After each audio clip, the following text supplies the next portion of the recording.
सर्व समाजाला एकत्र घेऊन स्वराज्याचे निर्माण करणारे छत्रपती शिवाजी महाराज, भारत देशाला संविधान देणारे डॉक्टर बाबासाहेब आंबेडकर, त्यानंतर भारत देशाचे राष्ट्रपती तथा missile man doctor APJ Abdul Kalam, संत गाडगे महाराज, महात्मा ज्योतिबा फुले, तसेच शिक्षणाचे जनक सावित्रीबाई फुले या सर्व महापुरुषांना स्मरण करून आज मी तुम्हाला 10 डिसेंबर या कार्यक्रमानिमित्त बोलण्यासाठी आज तुमच्यासमोर सर्वांसाठी इथे उभा आहे. खरं तर मित्रांनो, आपली ही ह्युमन राईट्स कमिटी आहे, human rights foundation of India. ही कमिटी संपूर्ण भारतभर काम करत असते आणि काम करत असताना आपण पाहतो आहे की ही जी कमिटी आहे ती शिक्षण, रोजगार, आरोग्य याच्यावरती चांगल्या पद्धतीनं काम करते आहे कमिटी आपली. तर शिक्षणामध्ये आपण पाहतो आहे, सांगावंसं वाटते मला इथं आनंदाने सर्व आमच्या महाराष्ट्र अध्यक्षांना की आपण अनेक शाळांमध्ये जाऊन अनेक मुलांना, आमचे मदने साहेब असतील, सर्व आपले इथं सहकारी असतील, अनेक मुलांना आपण मोफत वही आणि पुस्तक वाटप करण्याचं चांगलं असं उत्कृष्ट असं आपण काम केलेलं आहे ह्युमन राईट्स कमिटीच्या माध्यमातून.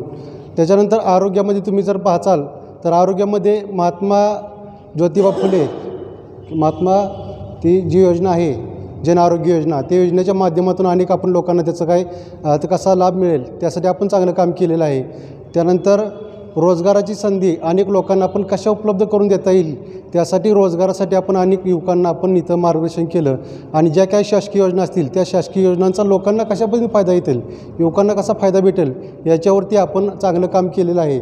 तर तुम्ही पाहाल तर बांधकाम कामगार जी योजना आहे ते बांधकाम कामगार योजनेमधून आपण अनेक काम केले आहेत लोकांसाठी. बांधकाम कामगाराचे जर इथं कोणाचे आपले फॉर्म भरायचे राहिले असतील किंवा आपले कोणी मित्रपरिवार असेल त्यांचं भरायचे राहिले असतील तर त्यांचे भरून घ्या. अनेक फायदे त्याच्यामध्ये आपल्या मुलांना शिष्यवृत्ती भेटते, त्यानंतर घरकुल भेटते, त्यामध्ये अटल बांधकाम योजनेमधून तुमचा अपघात झाला असेल, तुम्हाला ज्या गरजेच्या काही वस्तू असतील तर त्यासुद्धा भेटत आहेत ते बांधकाम कामगार योजनेमधून. शिक्षण, रोजगार, आरोग्य या 3 गोष्टीवरती आपण अतिशय चांगलं काम आपली human rights foundation of India ही कमिटी करत असते. तर हे सर्व करत असताना आपण पाठीमागच्या वर्षी महाराष्ट्र राज्यस्तरीय कराटे स्पर्धा आपण ऑर्गनाईज केली होती. आपण human rights foundation of India आणि साथी सामाजिक संस्था या दोन्ही संस्थांच्या संलग्नित आपण आपण राज्यस्तरीय पश्चिम महाराष्ट्रातील सर्वात मोठी कराटे स्पर्धा आपण ऑर्गनाईज केली होती, बरोबर. त्यासाठी आपली सर्व कमिटी त्यासाठी बरोबर होते आणि खरंच आपल्या सर्व कमिटीचं तर मला आभार मानावेसे वाटतात की आपल्या सर्व कमिटीनं इथं अगदी रक्तापासून अगदी चांगलं इथं सहकार्य केलं.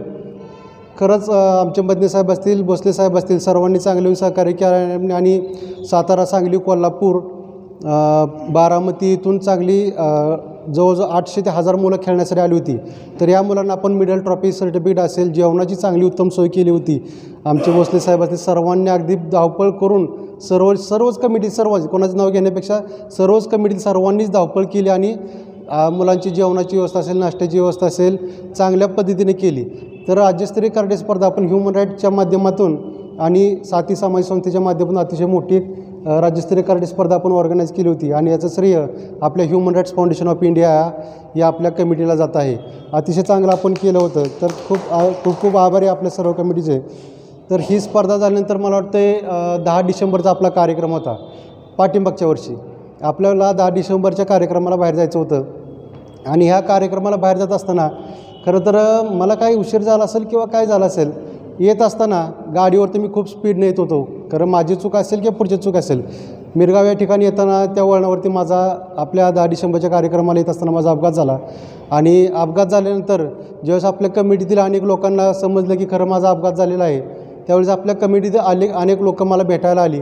खरंच रक्तातील लोक जे भेटायला येत नाहीत ती माझी ही जी आज जोडलेली नाती आहेत, आज जे मित्रपरिवार जोडलेला आहे, इतका तळमळीनं मला भेटायला आला आणि काही लोकांनी मला तिथे येऊन विचारपूस केली. खरंच मी आयुष्यात येऊन हे जे कमवलेलं आहे हे खूप मोठं साधन कमवलं आहे. तुमच्यासारखा मित्रपरिवार मी आज कमवलं आहे तो आज दुसरं कोणी नाही. तर तुम्ही एवढी माझी येऊन जवळ तळमळीनं खरं विचारपूस केली आणि माझं सांत्वन केलं. काही लोक बाहेर असेल त्यांनी बाबा फोन केले. मी तिथं गाडी धडकल्यानंतर मला वाटतं मी 2 तास बेशुद्ध होतो. 2 तास बेशुद्ध पडल्यानंतर मी दवाखान्यात आल्यानंतर मला कळलं की माझा ॲक्सिडेंट झाला आहे. माझी गाडी कशी धडकली, काय झालं हे सुद्धा मला आठवत नव्हतं की 10 डिसेंबरच्या कार्यक्रमा दिवशीच म्हणजे आजचाच दिवस म्हणावं लागेल. आज आपला कार्यक्रम पुढे ढकलला. आजच्या दिवशी म्हणावं लागेल माझा अपघात झाला होता गाडीचा आणि हे कळल्यानंतर आपली सर्व टीम तिथं हजर राहिली होती आणि आपण सर्वजण तिथं आला होता. खरंच मला खूप आभार वाटलं की असू दे, काय अडचण नाही. तर हे आपण इथं आला आणि मला तर याच्यानंतर आपल्या सर्व जे काय सहकार्य आहेत, आपल्या सहकार्याच्या माध्यमातून आपल्या सर्वांच्या मार्गदर्शनाने आज मी साथी न्यूज चॅनल आहे, तो आपला न्यूज चॅनल चालू केलेला आहे आणि आपल्या सर्वांचं भरभरून इथं प्रेम मला मिळतं आहे. आपल्या सर्वांच्या आशीर्वादानेच, खरं तर आपल्या सर्वांच्या मार्गदर्शनाने मी आपले काम चालू केलं आहे. आमचे अकबर बालदार साहेब असतील, भोसले साहेब असतील, आमचे जिल्हाध्यक्ष असतील, या सर्वांच्याकडून पाहून, सर्वच कमिटीकडून पाहून हे काम शिकून थोडं मी एक सुरुवात केलेली आहे साथी न्यूज चॅनलच्या माध्यमातून. आणि आपला ह्युमन राईट्सचा खरं तर आवाज आणि जे काही लोक अडचणीत असतील, हे सामान्य लोकांचा आवाज आपण शासनाच्या दरबारी पोहोचवण्याचं आपण इथं काम करतो आहे आणि तो 100% करणार आहे, त्याबद्दल काही दुमत नाही. तर आपण चांगला आवाज आणि तिथं ज्याच्यावरती अन्याय होईल, साथी न्यूज चॅनलच्या माध्यमातून आपण लोकांपर्यंत आवाज पोहोचण्याचं नक्कीच काम करू, याविषयी काही अडचण नाही.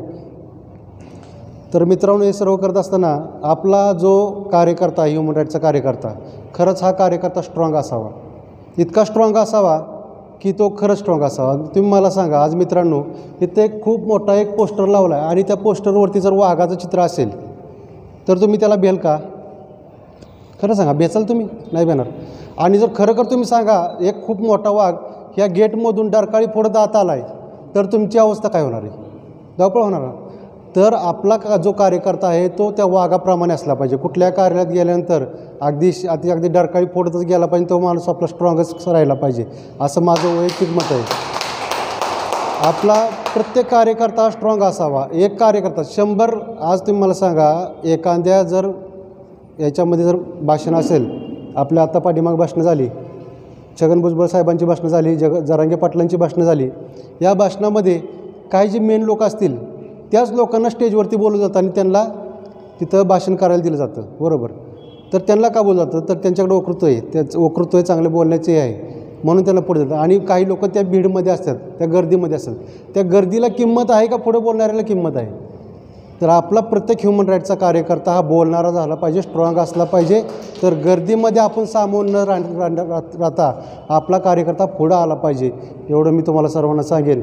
याच्यानंतर मित्रांनो, आजची जी काय परिस्थिती आहे आपल्या महाराष्ट्रामध्ये आणि संपूर्ण देशामध्ये जी काय परिस्थिती चालली आहे, याच्यावरती थोडंसं बोलेल. आज बघा, एका ठिकाणी एक जंगल होतं आणि त्या जंगलाला आग लागली होती, खूप मोठी आग लागली होती.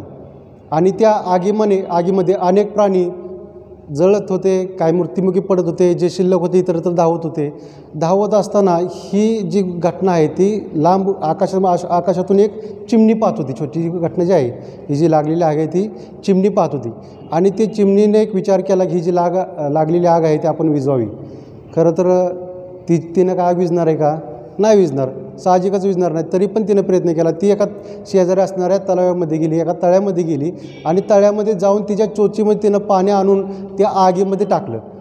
तिने 1 वेळा टाकलं, 2 वेळा टाकलं, 3 वेळा टाकलं. शेजारी असणाऱ्या आसपास तिच्या फिरणारे जे काही पक्षी आहेत, त्या पक्ष्यांनी तिला विचारलं की चिवताई, तू एवढीशी छोटी आहेस आणि तू एवढ्या लांबून तू पाणी आणते तुझ्या चोचीमध्ये आणि त्या आगीमध्ये टाकतेस, खरंच तुझ्या चोचीने पाणी आणून टाकल्यानं खरंच आग एवढी मोठी लागलेली, मग काय आग विझणार आहे का? घोसलं विझणार आहे? नाही विझणार, अशक्य आहे. त्या चिमणीनं छान असं गोड उत्तर दिलं. चिमणीनं सांगितलं की खरंच मित्रा, ह्या माझ्या चोचीच्या पाण्यानं टाकण्यानं आगीनं ह्या आग विझणार नाही, परंतु ज्यावेळेस भविष्यामध्ये कधी विचारलं जाईल की ही आग कोणी लावली, त्यावेळेस माझं नाव हे आग लावणाऱ्यामध्ये नसणार आहे, ते माझं नाव हे आग विझवणाऱ्यामध्ये असणार आहे. म्हणून मी छोटासा प्रयत्न करत आहे. आज बघताय समाजामध्ये, आपल्या महाराष्ट्रामध्ये अनेक राजकीय पक्ष असतील, अनेक समाज असतील, समाजामध्ये जाती तेढ आहेत, समाजामध्ये भांडणं आहेत. तर ही अनेक भांडणं चालली आहेत. तर आपले जे ह्युमन राईटचे काय कार्यकर्ते आहेत, आपण हे काय करायचं, पाणी टाकण्याचं त्याच्यावरती काम करायचं आणि समाज सर्व कसा एकत्र येईल, सर्व लोक कसे एकोप्याने राहतील, सर्व चांगली प्रेमानं कसे राहतील, याच्यासाठी आपण खरं प्रयत्न करू आणि सर्व आपण ग्रुपनं आपण चांगलं काम करू, एवढं बोलतो. आणि माझे सर्वांनी विचार ऐकले त्याबद्दल सर्वांचे आभार मानतो आणि थांबतो. धन्यवाद.